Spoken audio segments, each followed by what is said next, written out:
चलिए इसको लेकर और बातचीत करेंगे। हमारे साथ कर्नल मयंक चौबे जो कि रक्षा विशेषज्ञ हैं और डॉक्टर विपुल सुनील जुड़ गए हैं जो कि विदेश मामलों के जानकार हैं। बहुत स्वागत है आप दोनों का। मयंक चौबे जी, सबसे पहले मैं आपके पास आऊंगी। तालिबान और भारत की मुलाकात और उससे अमेरिका, चीन और पाकिस्तान में खलबली देखी जा रही है और पाकिस्तान में तो कितनी तिलमिलाहट थी वो उन तमाम हमलों से ही साफ हो जाता है जो अफगानिस्तान पर बोले गए। जी धन्यवाद आशा जी। और सबसे पहली बात देखने वाली बात है कि हम ये मानते हैं कि हमारे किसी भी देश के साथ कोई संबंध है उससे किसी और देश पर कोई असर नहीं पड़ता है। हमारी एक इंडिपेंडेंट विदेश नीति है और ये नहीं है कि अगर हम अफगानिस्तान से दोस्ती कर रहे हैं तो पाकिस्तान, चीन या अमेरिका जो है उससे हम दोस्ती नहीं कर रहे हैं। हमारे ये साफ साफ हमारी ये स्टेटेड पॉलिसी है। नंबर दो, इस समय जो तालिबान के विदेश मंत्री भारत आए हैं उन्होंने बड़े साफ साफ लफ्जों में ये कहा है कि भारत और अफगानिस्तान जो है वो हिस्टोरिकल दोनों के संबंध रहे हैं। भारत ने, चाहे तालिबान था या तालिबान नहीं था, भारत ने हमेशा अफगानियों के लिए काम किया है। अफगानिस्तान की जनता के लिए भारत का दिल हमेशा से धड़कता रहा है और धड़कता रहेगा। अब देखिए, इस समय जो भारत ने काम किए हैं अफगानिस्तान में, उनको आप 5 भागों में विभाजित कर सकते हैं। नंबर 1 है ह्यूमैनिटेरियन असिस्टेंस। ह्यूमैनिटेरियन असिस्टेंस क्या होती है कि हमने करीब करीब 11 लाख मीट्रिक टन अनाज जो है, उसमें अधिकतर व्हीट है, वो अफगानिस्तान की जनता के लिए भेजा था क्योंकि वहां पर अनाज की कमी थी। हमने वहां पर एक 400 बेड का इंदिरा गांधी हॉस्पिटल खोला है। ये भारत ने अफगानिस्तान की जनता के लिए किया।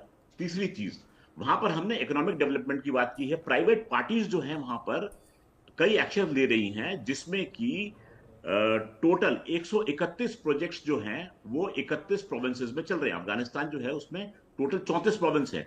34 में से 31 प्रोविंस में 131 डेवलपमेंटल प्रोजेक्ट, वो भी high value development project Bharat चला रहा है अफगानिस्तान में। ये सब लोगों को बात पता होनी चाहिए। इस समय तीसरा पिलर है आपका कैपेसिटी बिल्डिंग का।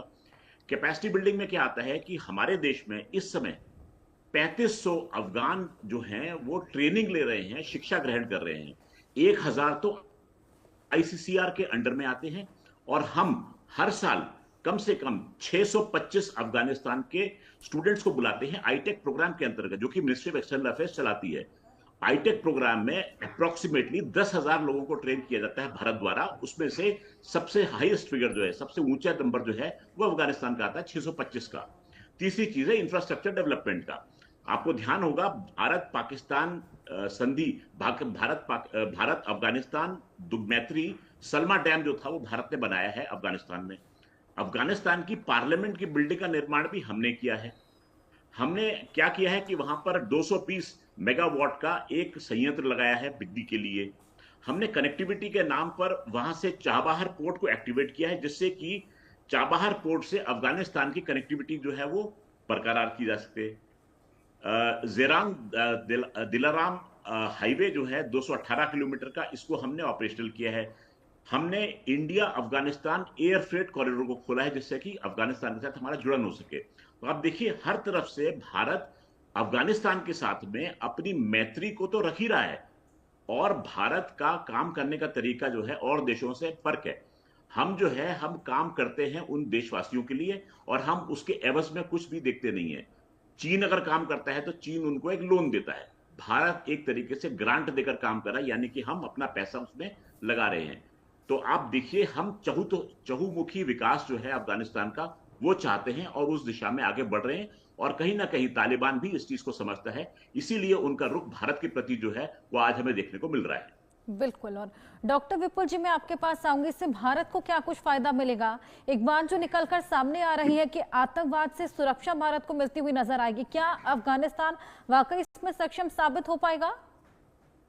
जी नमस्कार। निश्चित तौर पर मध्य एशिया तक हमारे लिए रास्ता बनाने का काम जो अफगानिस्तान आने वाले दिनों में करेगा या कर रहा है, उससे संपन्नता का मसला ये है ना कि आप देखिए कि कोई भी छोटा बड़ा देश अगर आपके साथ सहयोगी की भूमिका में आकर के काम कर रहा होता है तो आप निश्चित तौर पर वैश्विक परिदृश्य में मजबूत हो रहे होते हैं।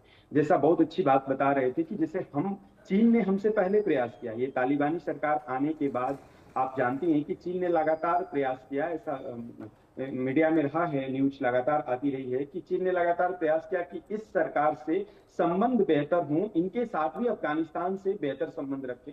लेकिन जैसी बात कर रहे थे अभी चौबे जी की, बिल्कुल चीन का रवैया प्रोफेशनली ये होता है, मानवता के ग्राउंड पर नहीं जाते हैं, वो आपको लोन देने वाली, वही अमेरिका वाली नीति है लगभग।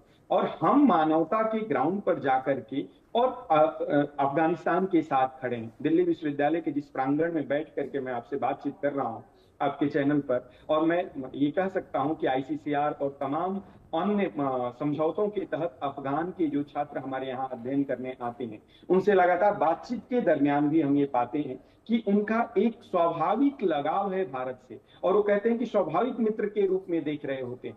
मोटे तौर पर हम हर तरह से हर ग्राउंड पे बेसिक चीजों को उपलब्ध कराने के ग्राउंड पर हम जाकर के वहां ग्रांट देते हैं, हम संसद बना रहे होते हैं, हम तमाम चीजें कर रहे होते हैं। तो इसके एवज नहीं कहिए, ये स्वाभाविक संबंध की वजह से इस अफगानिस्तान हमारे लिए रास्ता खोल करके खड़ा है। हाँ ठीक है, आप हमारे राह से आप मध्य एशिया में अपनी मजबूत पकड़ करिए, और निश्चित तौर पर चीन, अमेरिका या पाकिस्तान की जिस तिकड़ी की बात आप कर रही हैं, मोटे तौर पर पिछले दिनों जो देखा गया कि चीन तो खुल करके पाकिस्तान के साथ रहता ही है, अमेरिका भी आए दिन रह करके पाकिस्तान को तमाम तरह से प्रोत्साहित करने का काम कर रहा है, चाहे वहां के विदेश मंत्री को अपने यहाँ लंच पर बुलाने का मसला हो, चाहे तमाम और चीजों को देख करके। तो ऐसी बदली हुई परिस्थिति में हमें यह सोचना और देखना जरूरी होगा भारत के लिए कि भारत किन देशों के साथ, किन लोगों के साथ जो बहुत स्वाभाविक मित्रता जिनसे है, जो बहुत स्वाभाविक तौर पर हमारे सहयोगी की भूमिका में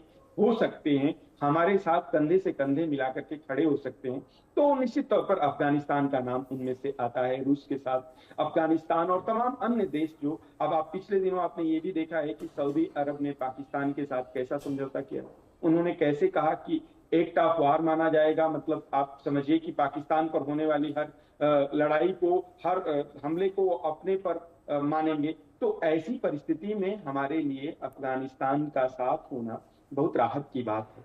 बदले हुए परिदृश्य में मैं कहूंगा कि वैश्विक तौर पर हमें मजबूत करने का काम अफगानिस्तान और अफगानिस्तान की सरकार करेगी। हमारे साथ हम तमाम समझौतों के तहत, वे जैसे अभी विदेश मंत्री यहाँ आए हुए हैं, तमाम घोषणाएं हो रही हैं, तमाम वार्ताएं हो रही हैं, और उन वार्ताओं का लबोलवाब ये है कि देखिए बदली हुई परिस्थिति जो दिखलाई पड़ रही है, हालिया पाकिस्तान और अफगानिस्तान के उस युद्ध को आप नहीं भूल सकते हैं, उस पर बदली हुई परिस्थिति को नहीं भूल सकते हैं। जो परिस्थितियां बन रही हैं उसमें रणनीतिक तौर पर और लंबे समय तक हम मजबूत बन करके उभरेंगे अफगानिस्तान के साथ। बिल्कुल मयंक जी, मैं आपके पास आऊंगी। मध्य एशिया तक पहुंचने के लिए जो ट्रांजिट अधिकार है, फिलहाल वो पाकिस्तान हमें देगा नहीं, तो ऐसे में अफगानिस्तान इसके लिए हेल्पफुल साबित होगा। बहुत ज्यादा हर्षा जी, और इस समय देखने वाली बात है, ना सिर्फ हमारे पास में ट्रेड के लिए ट्रांजिट रूट तैयार हो रहा है, इस समय भारत जो है एक बहुत बड़ी बैलेंसिंग पावर के रूप में उभर कर आया है। इस विजिट को हम हल्के में ना लें। इस समय आप देखिए, अमेरिका के राष्ट्रपति ट्रंप साहब ने एक चीज बोली थी कि हम हर कीमत पर बगराम एयरबेस लेंगे। बगराम एयरबेस, आपको ध्यान होगा, सन 79 से पहले रूस के पास में था, और रूस का वो केंद्रीय बिंदु था अफगानिस्तान में। उसके बाद में अमेरिकन फोर्सेस जब वहां आती हैं, तब बगराम एयरबेस को उन्होंने अपना सेंट्रल पॉइंट बनाया। फिर ट्रंप साहब की निगाह उस पर जा रही है। अब बगराम एयरबेस की खासियत क्या है, मैं आपके दर्शकों से साझा कर लूं। ये 800 किलोमीटर की दूरी पर है चीन की बाउंड्री से, और चीन में एक जगह है शिनजियांग। शिनजियांग में चाइना अपने मिसाइल और अपने डिफेंस एस्टेब्लिशमेंट की ट्रेनिंग करता है, वहां पर परीक्षण करता है उनका। बागराम एयरबेस पे कब्जे का मतलब है कि चीन के ऊपर भी निगाह रखी जा सकती है। इस समय भारत ने अपने आप को इस प्रकार से पोजीशन किया है कि अमेरिका को भी भारत की इस समय मदद की दरकार पड़ जाएगी, क्योंकि बागराम एयरबेस पे कब्जा करने के लिए भारत को खुश रखना आवश्यक हो जाएगा। पाकिस्तान में इस समय चिंता व्याप्त है ही है, और चीन जो है, चीन देख रहा है कि हमारा बेल्ट एंड रोड इनिशिएटिव जिसके लिए वो काम कर रहा था, वो एक तरीके से लोन था।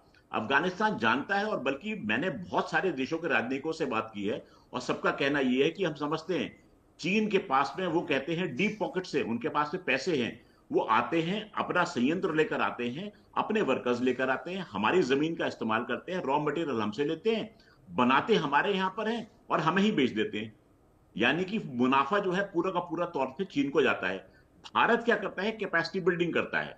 जैसे कि मैंने अभी जिक्र किया था जितने ट्रेनिंग प्रोग्राम्स का, मैं खुद उसमें मुलव्विस रहा था। मैंने खुद मेरे उसमें निर्देशन में 2 स्पेशल प्रोग्राम चले थे अफगान डिप्लोमेट्स के लिए। तो हम हर सूरत पे अफगानिस्तान की मदद करते हैं, प्रत्यक्ष भी और मैं ये कहूंगा परोक्ष रूप से भी हम उसका हमेशा साथ देते रहे हैं। तो इस समय भारत जो है एक बहुत बड़ी बैलेंसिंग पार के रूप में उभर कर आया है। लोग इसको हल्के बना ले इस विजिट को। और इस समय जो कि नूर वली महसूद ने जो स्टेटमेंट्स दिए हैं भारत में आके, वो बड़े इंकरेजिंग स्टेटमेंट्स हैं। तो एक तरीके से भारत की बहुत बड़ी डिप्लोमेटिक विन है और हम इस समय दुनिया की विदेश नीति के आगे खेल नहीं रहे हैं। इस समय हम दुनिया की विदेश नीति को चला रहे हैं। ये भारत की जनता मान ले, ये नया भारत है और ये नया भारत अब चाल चल रहा है, चाल पे नहीं चल रहा।